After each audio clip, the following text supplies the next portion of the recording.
Good morning. Thank you for having me. And is the sound okay? Can you hear me at the back? Okay. Firstly, I'd like to thank the organisers for inviting us to come to here, to Mumbai, as a firm. And we are practitioners rather than academics. And it's a privilege to be able to come to Mumbai and to talk with both academics and people in the industry. And we hope to be able to share something about our practice and the types of projects that we've actually put into practice on the ground. So what I decided to do in this project was how to love your waterway into life. And that came from a project we were doing where that's what the community actually said. We want to love this waterway and we want to make it our own. So as a practice, we work across the eastern seaboard of Australia, and we work in master planning, in open space planning, in documentation work, and we roll out a whole range of different projects in environmental focuses with cultural and heritage areas. But what I wanted to focus on today was actually how do you as practitioners, and even in Spotlight I can't see, but I see a lot of students up there as well, and what I wanted to do was to give you an indication as to how do you get it on the ground? How do you get these projects out of academic or out of professional practice, and how do you deliver them? So what we decided to do was to focus on a project called the Cooks River in Sydney, which has been successful, and we were able to bring about institutional change with the major agencies there to gain funding at a very high level, and we've been working on that project for 10 years, and these projects that you'll see have been in practice for the last 6 years. And I think it's particularly applicable to Mumbai, in that you have the Methi running through the middle of the city, and it comes from obviously catchments above and then goes to a bay or an ocean outfall below. So I'll come back to that later on. So that's what people think of Sydney. And it's the city that is romanticised around the world in terms of the Sydney Harbour Bridge and those places. And it does have spectacular beaches, and it does have beautiful waterways, like in the top right-hand side there. And that's the type of image that Sydney people think is what the rest of the world sees of their city. And it is an objective that we strive towards. But in reality, it's actually closer to this. And this probably looks quite familiar to other people in the audience who deal with waterways and work in waterway areas. As architects, you'd be looking at the built form around these waterways. This is actually what we have. And we have a legacy in the cities of Australia of the Depression era in the 1930s, when they put to work many unemployed people, and one of the easiest things to do was to actually channelise and create trapezoidal channels through the city. They were very effective at conveying water, of course, but what they did is that they didn't encourage any remnants of the ecological systems of those rivers. So they're reaching the end of their viable life in that the concretes themselves are rotting and they're starting to degrade. So the challenge for us nearly 10 years ago was to talk with the agencies to say, is there an opportunity to do this a different way? Can we actually imagine and come up with a strategy to change from what you see there in the bottom left-hand corner, which is a major strategic waterway with flow transference that the floods just reach the top of the bank and move through it? What can we do? How do you approach it? How do you start that discussion? And you can see on the right-hand side, there's huge amounts of silt depositing in the waterways as well. So the silt and the contamination that comes with it, it's no different to what India has, in that there was an industrialised period in Australia which all the heavy metals went into the rivers, and we're not ashamed about that. That's what occurred. They sit within the silt banks, and they need to be removed from those waterways. And there wasn't budgets to do it. People were saying, well, how do we actually approach the problem? How can we possibly deal with all of these waterways that are degraded, covered in silt? And of course, when they get silted, they lose their hydraulic capacity. And you can see along the edge there, there's exotic grass right up to the edge of the waterway. It's burned because it's saline, because there's flows. And we have debris, huge volumes of debris that come down the rivers and block those underpasses and bridgeways. And you can see the concrete channel on the right-hand side there with the pedestrian path directly adjacent to it. There's no relationship to the waterway. It's gone. It's lost. There's no sense that you are actually in a waterway environment. You're really in a drain. And that type of interface, the community don't respect that. So they build fences because they're dangerous. When you have floods and you have velocities coming down through these channels, you need to protect people from getting into them. And you also get sewage overflows. So we're not immune to that in that the stormwater system, like it is everywhere, and the sewage system have interconnectivity. So when there's a big flood event, the sewers overcharge and they overtop and they come into the waterways.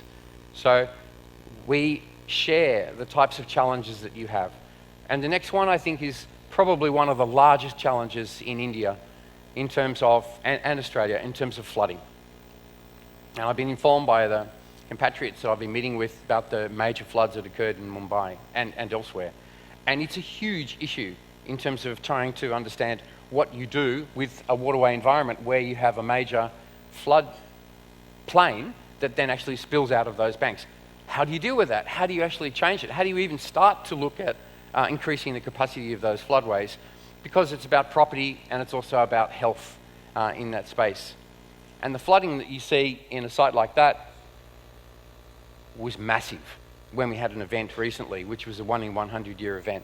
And it not only covered all of the banks and beds area, but deposited huge amounts of debris and litter, and was very expensive and very, for health, it was a very poor outcome for that.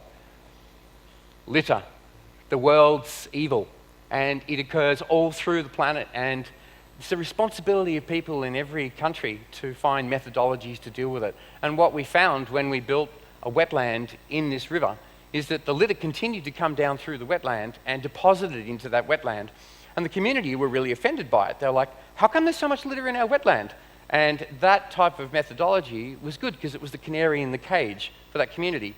And they realized that they wanted to address the deposition of litter in that area. So we're starting to see now community action in schools, shopping centres and streets to actually contain litter coming into the rivers. But it's a massive problem. And the floating debris that comes down through is obviously critical to a place like Mumbai, which has a port and has a fishing industry. So that's the type of environment we were faced with when we started our project on the Cooks River some 8 years ago. It looks more like a freeway than it does a waterway. And they, of course, straightened the channels because they become hydraulically efficient. They lose their morphology. There's no in-stream species. There's no bank species. There's no fish. There is fish, but they don't have a habitat in which to feed because fish feed on insects and other species that grow in that environment. There's no bank species. There's no trees. There's nothing along the side of the bank where the arboreal species or the birds and those animals that used to habitat along the side of the river have a habitat anymore. So the community, as in humans, anthropocentrically, we have nothing left. We have some old trees, and we do have a waterway, but there's no ecology left. And when you talk about ecology as a natural resource, we've lost it. So the challenge for us when we looked at these places in Sydney was there was a budget to replace the original or the current channels. Can we do it differently? So what we tried to do was to think about what's our inspiration? Is there species that live within these waterways that still require habitat? And there are. And that's a telecommunication barrel that's kind of rolled down through the channel over a few weeks, and that bird moved with it. So it actually formed a habitat on that telecommunication channel and put a little nest there as well, and every flood moved it a bit further down. And species, as in plant species, are incredibly durable. And what we found is that they will survive in niches along the sides of waterways, even severely degraded waterways. This is a salt marsh species, which tells us an enormous amount. It's actually a saline environment, and we know that this species is there as in the seed stock, and through tidal events, this will come back into that environment. So that is a good news story, even though it's clinging to the edge. I particularly like this photo in that one of my staff members, he's a bird person. So he went out one night and he got a shot of what's called the night heron. And the night heron actually comes out in the night and sits on the edges of the waterway looking for fish. And on the left, it's not a staged photo.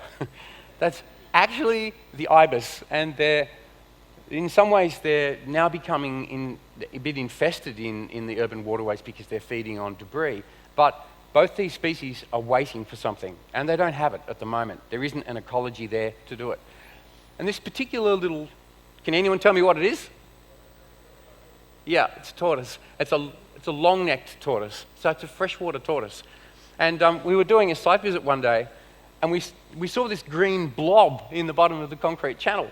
and it was moving along the bottom of the channel. And we looked at, what's that thing? We had no idea what it was. It was just this green thing on the concrete. We stopped and ran down the bottom of the bank and had a look at it, and it was the long-necked tortoise. And what it was, can anyone imagine what it was trying to do? Any guesses? Thanks, exactly, get out. It was actually trying to scale, thanks for the lights, it's actually trying to scale the bank. And the reason it was trying to scale the bank is it needs to breed. It needs to find somewhere where it has fresh water, where it can create a family, if you like. It needs to find a way out of that channel. And so we followed it, and it was scrabbling on the concrete all the way along the side of the channel, trying to find a way out. It couldn't find a way out of that channel. And it was quite sad. In fact, it was an inspiration for us. So what we did is we took this message, and we took the fact that there is species in your waterways that can actually survive and actually need care and love. So where do you start? Where does this bird start? So it sits on the bottom of that concrete channel, and anyone tell me what it's looking for? Food, right? And it gets food out of a benthic environment, as we call it, which is a mud, insect, worms, where species actually start to colonize in the base of those waterway environments. There's nothing there. So this little bird was walking along the side of the channel. It's a heron, a small heron, and there's no habitat for it. So we again feel that these types of inspirations for us are, where do we go next? So this little diagram, if you have a bit of a look across it, is just that. It's a diagram. But what it does is it talks about a cycle that we started to think about. It's just a tool, like any other tool. But in a waterway health environment, if you wanted to create waterway health, you start with hydrology, which the previous speakers have talked about extensively. And really, the last presentation was excellent about the health of waterways and being able to create upstream catchments that improve your water quality. If you don't get the hydrology in terms of the flow rates, what type of water is coming in, it's impossible to then restore your waterway. You have to concentrate on that. Physical form and vegetation. The form of waterways have been amended and modified as you know your waterways are severely modified. It becomes very important to think about what can we do? What are the limitations? What are our opportunities? So you have to look for the strengths in that. Flora and fauna, which I've just talked about before, but also bank species like insects, reptiles, snakes, birds, and all the other species that are remnant. And they actually occur in all ecosystems. And India, I think, also has some fantastic remnants of forests that remain around their communities. So you have a huge resource that can recolonize those waterways if you create environments in which they can come to. Water quality. It's the biggest issue that we have to face in our rivers as well, in terms of how do we do it? At source, point source, infiltration, stormwater treatment, WUSA design, which is infiltration systems or treatment of wetlands, which I'll show you a couple of. Aesthetics.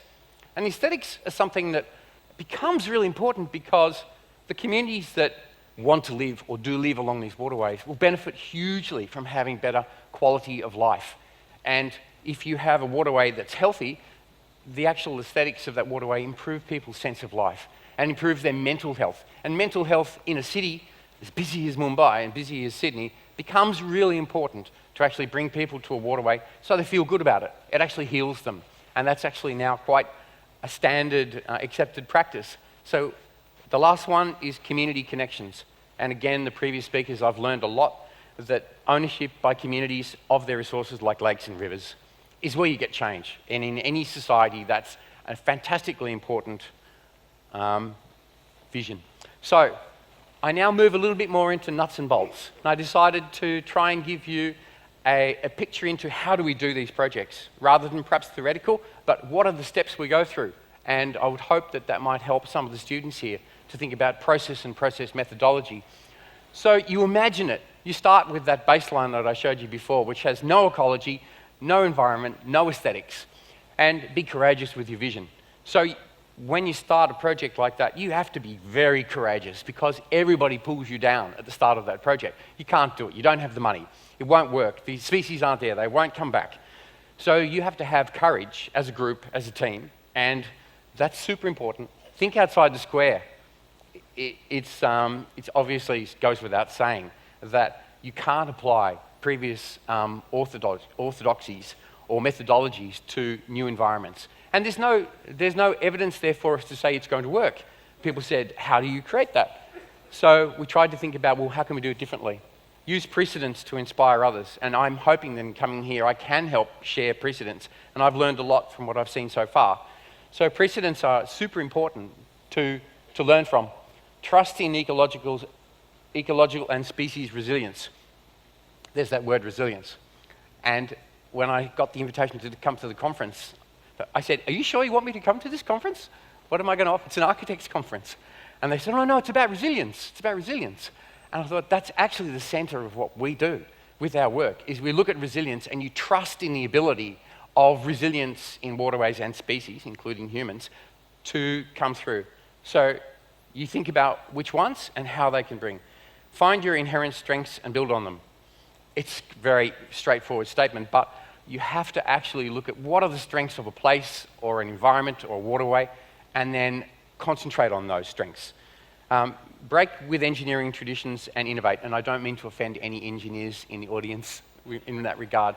We work intimately with large engineering companies on the 6 projects we're doing at the moment in Sydney and Melbourne. They're critical to our team, but what we've done is worked with the engineers and say, let's look at it differently. Of course you have to be hydraulically effective, you have to be structurally stable, you have to do all the civil engineering, you have to do hydraulic engineering, but let's do it differently. Let's look at it another way. And they're still in that industry, as is the construction industry, are still in that. But it's new tools, new ways of going about it.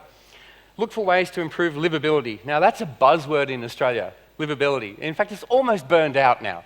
It's the last 2 or 3 years it's been, livability is how do we get people to engage in it? But it's a useful term. And it's true. You want people, and that photograph that we found in Gujarat State, that's livable, with people and kids being able to use the waterways. Nuts and bolts. Understand your waterway. Don't theorize. Don't contextualize beyond a certain point. Get out and walk the waterway. And that is so important to actually understanding what you have, and then mapping that site using aerial photography is the best way to do it, using current materials. Get it on the ground, get it on paper, start to really understand how does it work and what have you got. And you see in the top right corner there, a bunch of people walking around in circles, trying to work out, well, what are we going to do here? Why is that bank bare? No one really had any idea. Why is the bank so bare? And then someone said, oh, the people bring their dogs there. And no one knew that until we found out. So then we put the dogs somewhere else. And it's also saline, so the soils are not surviving. And no one thought to plant saline species there. So that, by walking around, it taught us that. Identify areas that would benefit most from improving health of the waterway. That's almost the biggest ticket on this sheet, is that you have to think about your bang for your buck. Don't try and do the entire waterway. It's not possible. We don't have the budget. We don't have the ability to do that. Look at where you can really effect change. Concentrate on those particular areas and bring the team with you on that. Identify resilient species, which I've talked about in there, and locate high-value sites for promotion.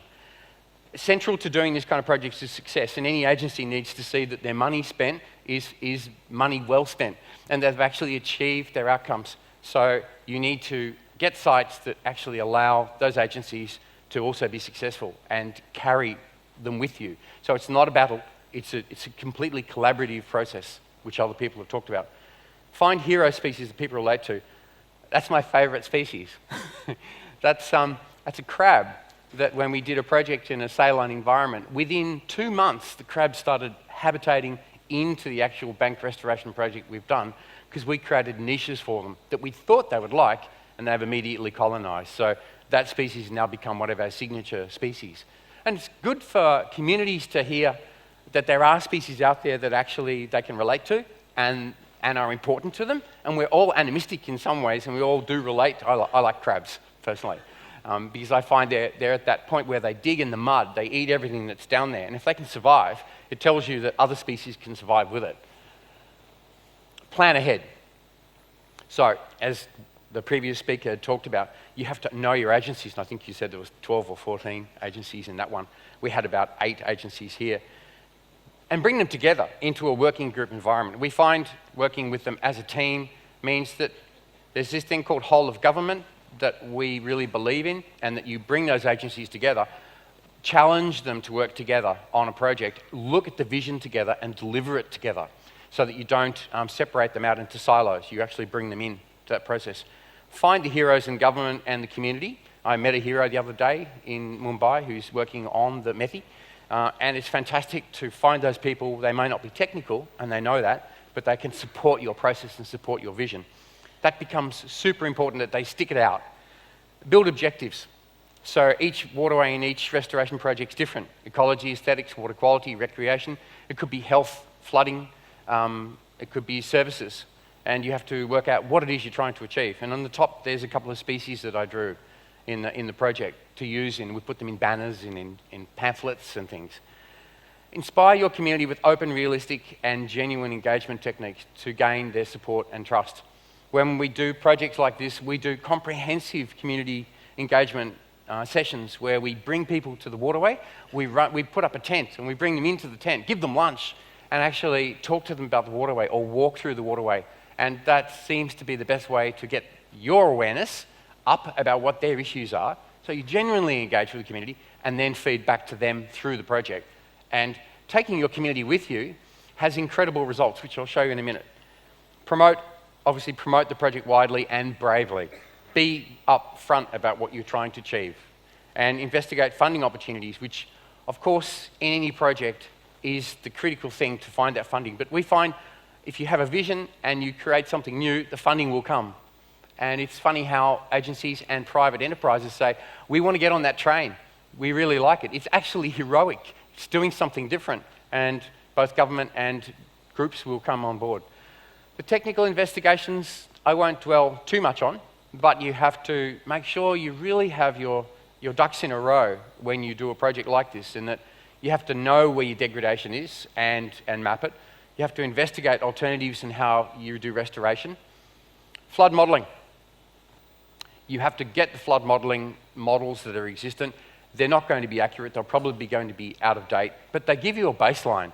And having a baseline for flood modelling means you can open the discussion with agencies and what you can improve. And if you can actually improve a flood modelling environment, then you're kicking goals. And that type of approach towards flood modelling means you both deal with it, but you improve it. And you can improve it in that way. And that's very important. Map land ownership is very important to understand where the delineations are so that you have to do joint agency works. Find the pipes, find the services. And that we've done projects where we thought we had everything organised and there was an underground gas pipeline that completely changed the project. And we've had underground power lines that have been within the surface and we had to move them. But in some of the projects where we might have sewer lines, you get the agencies together to say, we really want to create a wetland in this area, but there's a sewer line going right through the middle. And they say, okay, let's replace it and upgrade the sewer line now so that we can actually create the space for doing that wetland. So really knowing your services means you don't get into a problem during your project.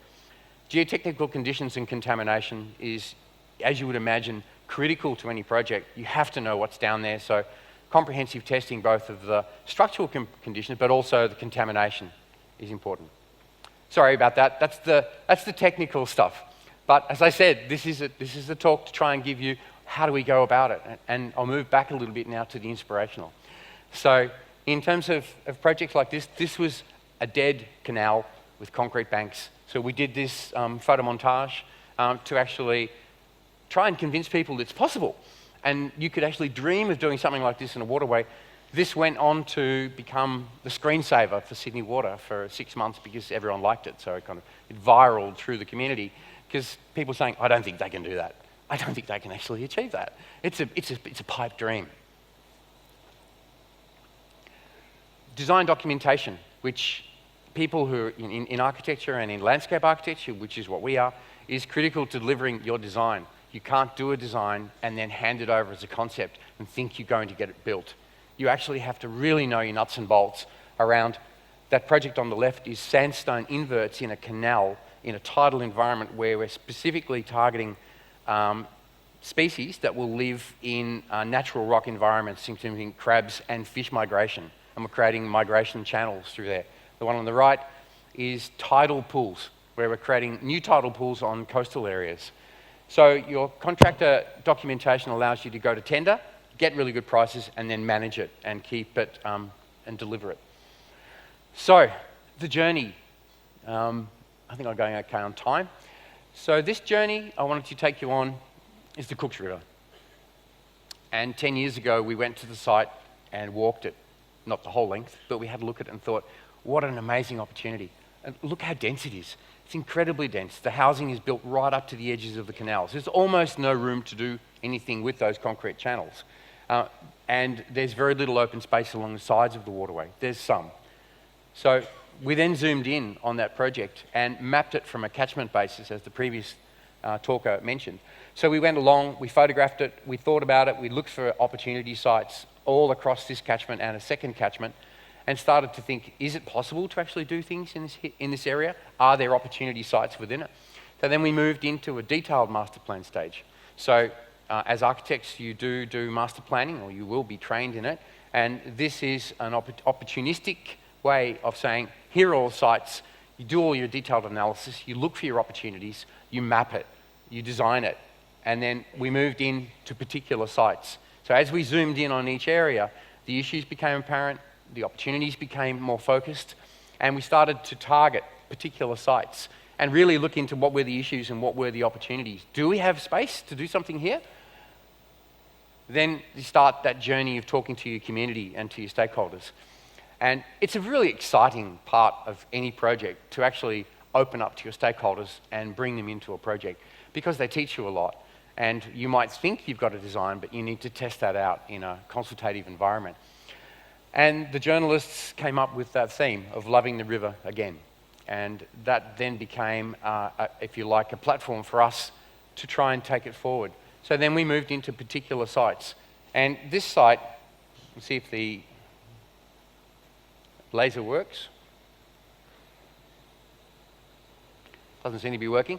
But this particular site had an open park area here, a green park area, where there was no function at all, where there was just grass, unused, but there was a tributary coming in on the side here.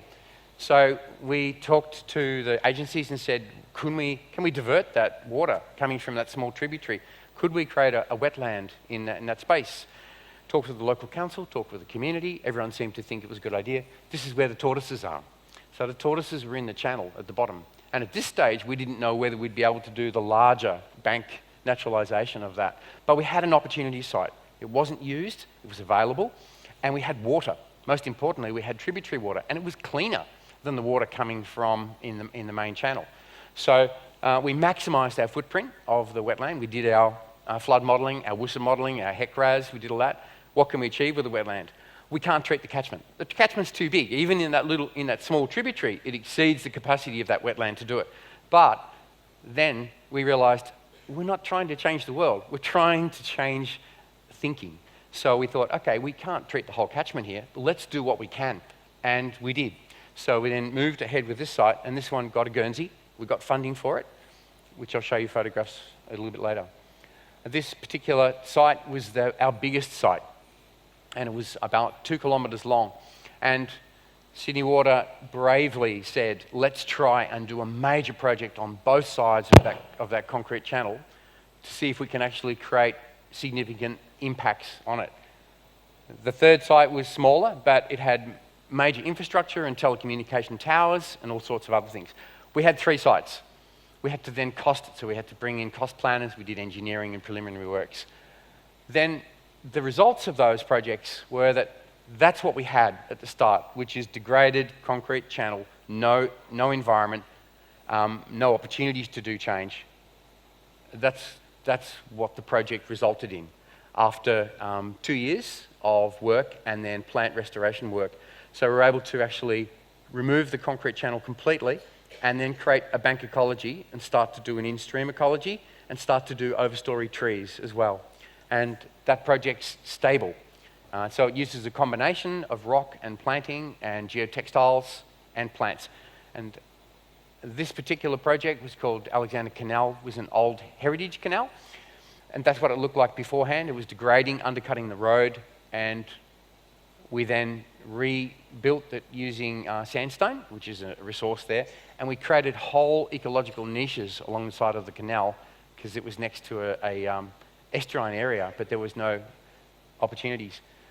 This project is called Powell's Creek, and it's tidal, it has tidal flows. It had housing directly adjacent, and the community were extremely concerned about flooding and didn't want the project to actually encroach. So we had to model how do we create a change to this bank environment and not increase our flood heights. The obvious answer was to lay back the banks and create a much bigger environment where the flow transference could occur. But we also wanted to do and build ecological environments. So that was what it looked like beforehand, large grassy open space. Ignore the white building, it just happens to be there. But that's the scale of the project that we're undertaking at the moment on these sites.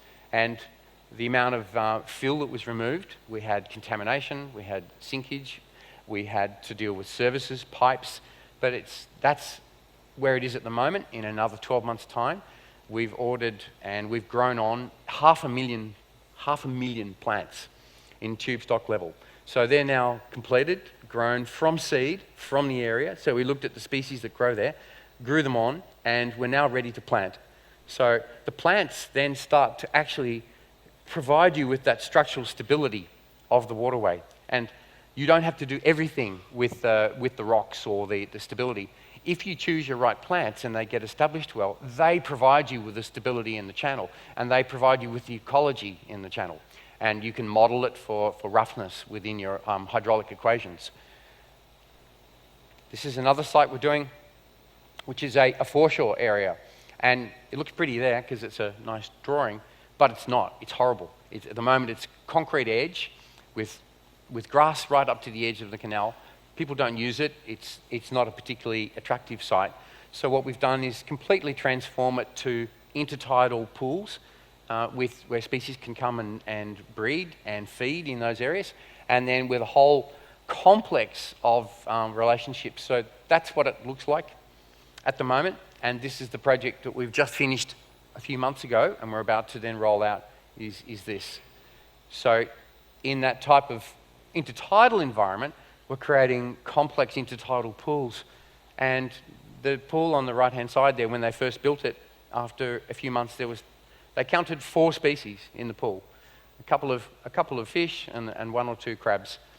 6 months ago, they went back to the pool and they've counted 38 species of creatures, of marine creatures now living in this pool, including an octopus, which is taken up home in this particular pool and hunts everything else out around it. But there's so much food in there now that it's really an embracing thing to think that we can make that much change in that environment. And it looks good too. And it's designed so people can go down into it, so they can interact with it. These are the types of solutions we've got where you've got a bank, and I'm not playing golf there, by the way. But that grassy bank and the concrete canal had no interaction, there was no ecology, there was nothing in that space, and that's what we've created on that site after about 2 years of work. And this particular site, we kept the concrete base, by the way, and in other sites we're replacing the concrete base because we need to create stability in the bottom, so we're repouring those. But we're using a combination of stone, sandstone, soils, geotextiles, plants, and a lot of other technology, and it is technology, to create stability. But it hadn't been done before. So our agency and our bosses were saying, we're really nervous about this. What about when there's a big flood? What about when there's a 100-year flood or a bigger flood? Isn't it all just going to go down the creek or down the river and just end up in a big pile at the end? About 3 months or 2 months after we'd built it, there was a massive flood. So everybody in the team drove down to the waterway to see what the destruction was like in the site. And there was 1 rock moved on the site, 1. And we were greatly relieved. Everyone was greatly relieved. It was the proof of the pudding that we'd actually done our maths and we'd done our modelling. And it's about the size of rock and types of plants. And the plants, when they establish in these kind of areas, their roots become your structural grid that actually holds together that environment. And that's technology that we're now using and embracing. That's a shocking canal, but it does convey water, and that's what we've created in the last 12 months. And now people can come into that space and enjoy the canal. The amount of birds that have come into these sections of river is astounding, and they almost wait behind the bulldozers for the machinery to get out of the way so that they can come straight in, because there's already food in that environment there. And it gets, with this types of environment, it gets better. And one of the challenges for us was, what's the design life? How long is it going to last? So we had this long risk equation about, okay, how long will it take before this degrades, and how long before if we replaced it with straight concrete here? And we realized that at a 50-year point when the concrete might have deteriorated, this is actually a significant environment, and it's actually stronger than it was before, and it's more stable than it ever was. And it creates environments for people to come into the waterway. That is the actual site of this other, where we saw the tortoise. And that's what we've created in there. And in this site, we know there was salt marsh, which grows in saline environments. So we created a huge salt marsh, and it's an endangered ecological community because Sydney has destroyed it all. They wiped it all out. They bulldozed it out of their canals. So we brought that back. And we brought it back because there's particular species of animal and bird that only live in salt marsh. So we've now created a new ecological environment, and the birds that come back to feed on that area, because the species that are in there promote health for that particular plant. The rock wall on the side has a very specific hydrological and species control function of a particular types of tree. So we wanted to keep that out of it. And in parkland environments, we created spaces for people to come down and enjoy the river. And when I was taking that photograph, there was birds swooping the family sitting there talking to their son and reading a book. And they were literally ducking as the birds were coming through that space. So the birds are a part of that now. That's a canal bank. And that's the restoration of that bank on the side.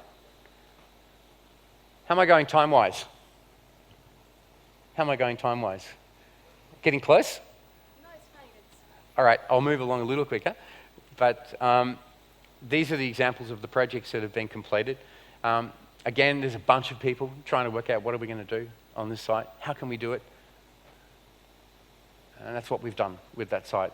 And that site, I haven't finished yet, nearly there, but thank you, I appreciate it. And it is heroic, and the community is saying, we want this everywhere. We want this everywhere. We want to do this across the river systems. And Sydney Water have already said they're going to make this their default replacement methodology. And they're building a methodology now to do that, which is, and that's the site of that heritage canal. There's the old sandstone walls, which we kept as part of the heritage fabric. We left them in the bottom, and then we rebuilt the base in there. And this is the wetland where the tortoise was. And we built a freshwater water treatment wetland system. And we put, you can see there's sandstone pillars in there. We put them all through, wondering what would happen. Every single pillar has got a tortoise on it. So the tortoises have colonised now that wetland, and we've created a connection down, a connection to the bank, down into the river. It's now become a significant breeding ground for that particular species. You can't find, as a bird or an animal, you can't find a parking space in that wetland. It's booming. And I'll just go back to that. One of the other outcomes of this was that a client said, how are we going to maintain it? Isn't this going to cost a lot? Like, you create a wetland, what about the litter and the pollution? And in fact, there was an oil spill came into this wetland because we have treatment systems and pits and things, and it covered the wetland with oil. And the community were outraged. So they called the EPA, the Environment Agency. They traced it back, and they found who did it. It was a machine place that tipped huge amounts of oil into the waterway. They got prosecuted, and they didn't do it anymore. And all of the people in that catchment said, oh, that company got prosecuted. We might not do that anymore. So that was actually a really good outcome for the river, that actually occurred, that this became that litmus test. And I just wanted to share with you a video we took. That's our current concrete channel in the base. And you can see the panels cracking on the right-hand side and falling apart. So we need to look at replacement. And then we move into the naturalisation section.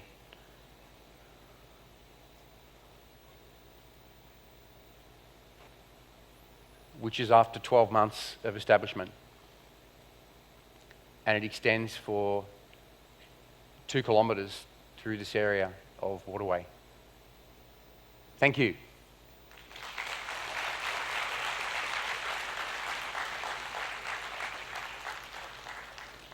And I'm happy to take questions. Would anyone have a question for me? Yes.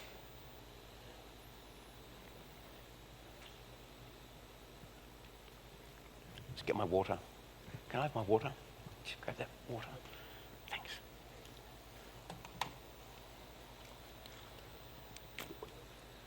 First of all, thank you for the awakening presentation. You're welcome. About how we can actually deal with the riparian zone in order to sustain the river in a much more ecological way.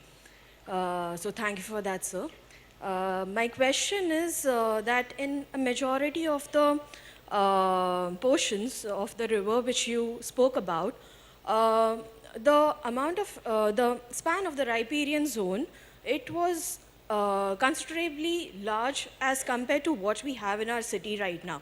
Yes. So in the places where the built form is just sticking to the river or the channel or the concrete channel which we see generally in our city, so what kind of intervention can happen? And if not, I mean, of course, a policy level intervention is needed in that case. Yes. But besides that, is there a possibility of any other way of channelizing such efforts in a dense situation like Mumbai, wherein there is absolutely no scope for any riparian zone to first of all thrive? Yeah. So Yeah. that is what I... Yeah, thank you. I understand the question. Yeah. So I had the good fortune of walking from the Methi from the top, from the lakes and the storage areas down to the mouth the other day, down to the fort. And I looked at areas where there could be opportunities for change. And you have to look carefully, but I found there are a lot of sites where there is actually unused space towards the sides of the river, where you could actually widen the channel out and create those ecological zones. But I also, at the same time, there's a lot of areas which are highly constrained in there. And you can do things within the channel base. You can create environments in the channel base, and you can plant trees to the backs of those concrete areas as well, because overshadowing or creating shade on the waterway improves habitat as well.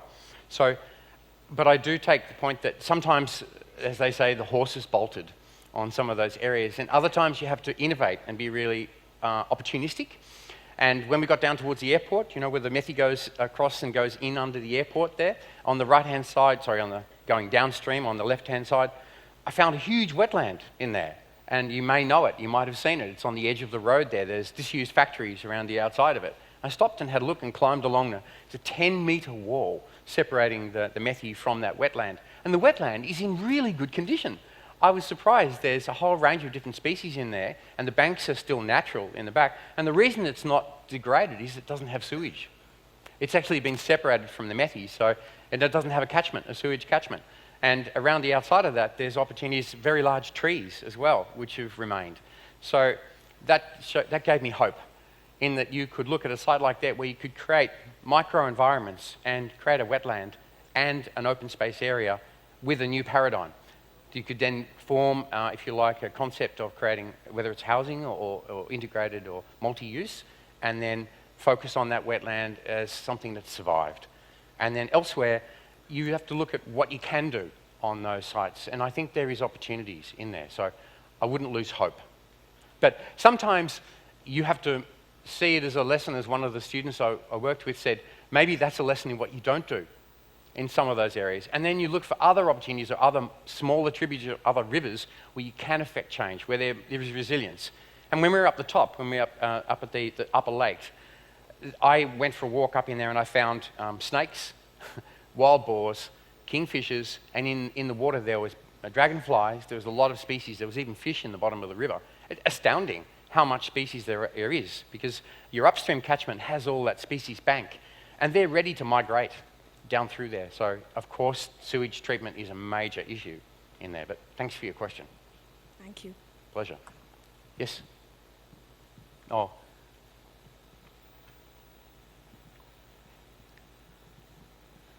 I was wondering, in your community engagement, what kind of discussions happen on the aesthetics of landscape and nature? Because I don't know what it's like in Australia, but in places like the US or even over here, there's an expectation of nature to be nice and pretty. And so they expect mowed lawns and they expect exotic species. And whereas what you're proposing here, since you're recreating a natural environment, is natural, but it's more a rough and raw aesthetic about it. And sometimes It's communities, ecological, yes. yeah, so communities don't necessarily connect with that. Yes, they Although do. they seek a connection with nature, that's not their, Yeah. they dream of what nature is. Yes. So I wondered if you encountered anything like that in this project. Yes, we have.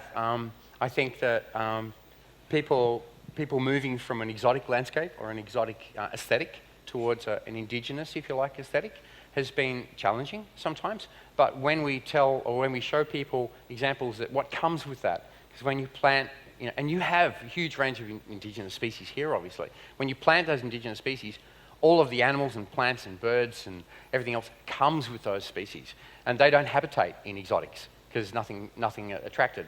And people realize that bringing ecology into their lives, into the urban fabric, and I'm staying away from the urban fabric because that's your job, but the urban environment in which you create, where it becomes a living ecosystem, where the actual waterway is living, people are now really loving that. And it's something that actually increases the values of the properties around the outside of it as well, by a study we recently did.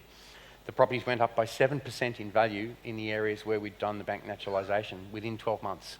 And that was a clear statistic that people really do value it. So thanks for your question.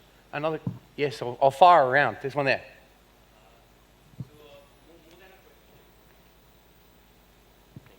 Thank you. Yep. It's incredible work. More than a question, I'd like to learn more about your thoughts. About your thoughts. Costs. Thoughts, sorry. So I don't know why in first place people do concrete base for the waterways.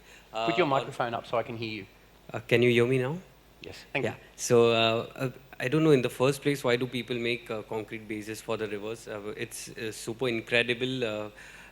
You're going the natural way about designing them. So years before even the cities were formed, the soil erosion, I don't know how much has it been changed because of the cities, and how do you exactly like prevent the soil erosion with this kind of Prevent the treatments? what, sorry? The soil erosion. Soil erosion, yep, Yeah. yep, okay, great. Thank you, I got the last part.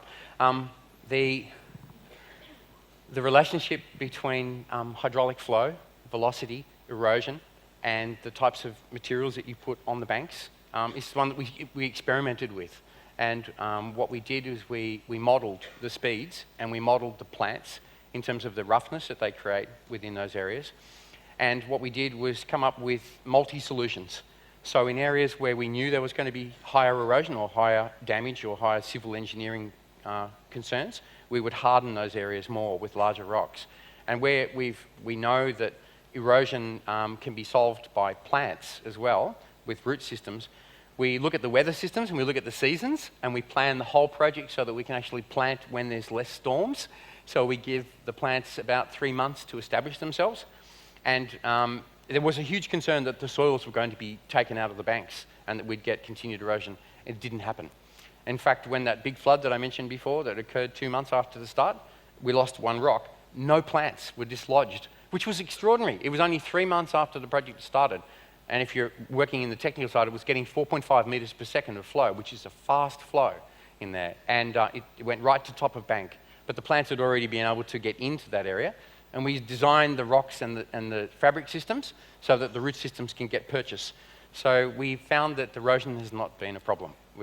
So thank you. There was another question up the back up there.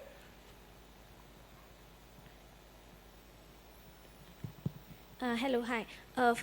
My question is regarding coastal areas. Have you, in your design experience, since Sydney is a coastal city, have you ever worked with ocean waterfront projects in landscaping? And if so, what is your experience on them? Because Bombay, also like Sydney, is on the coastal waterfront, and we have a lot of pockets of mangroves between river mouths where it opens up into the western front. Yeah. we're doing more of that now, and we're working with specialist coastal engineers, because it is a very specialised area. Mangroves are the first to be taken out in coastal areas because of development. So it is really important to protect those lungs, if you like, of the coastal areas. But we're trying to find ways to create coastal erosion control or coastal environments. You saw the photograph of the Yes. it's a pool. It's a coastal pool. So we're now building those along the edges instead of just hard lining the banks with concrete or concrete revetment. You can use concrete as well in different forms, but we're actually softening that now and creating ecological environments for species to habitate along the coasts with making sure that you protect those assets. The mangroves, and mangroves are suffering all over the world, and they're incredibly important for species and making sure you provide places for them to grow and protecting them, are incredibly resilient as well. They are tough as, and if you create the right conditions, they'll colonise. So in some of the areas, we actually don't put rock on them. We're letting the mangroves actually colonise up through the deltas in particular. But the threats to the mangroves, of course, are heavy metals and rubbish, which gets caught in them as well. And when we went and did the walk down through the Meti the other day, to the bottom, the mangroves are gone. There's not much of the mangroves left in there. And we also went and talked to the fishermen about what the effects are of lack of mangrove and lack of habitat. And the fish stocks have dropped 80%. And they've got sections of the sea, and we were talking to two guys there, that they go out in their boats, and there's so much plastic on the surface of the ocean out there on times. They look for rips in the plastic to put their nets in to catch fish. That's how much plastic there is on the surface. And on the floor of the ocean, it's covered, in plastic. And they know that because they fish on it. They drop a net down and they bring up with tons of plastic. So it has to change. So thank you very much for your question. Thank you. It's critically important. Yes? Maybe I'm probably out of time. Where's my host? Am I out of time? Yeah. I think so. Yes. Well, thank you very much. Thank you very much. I appreciate the opportunity. Hello.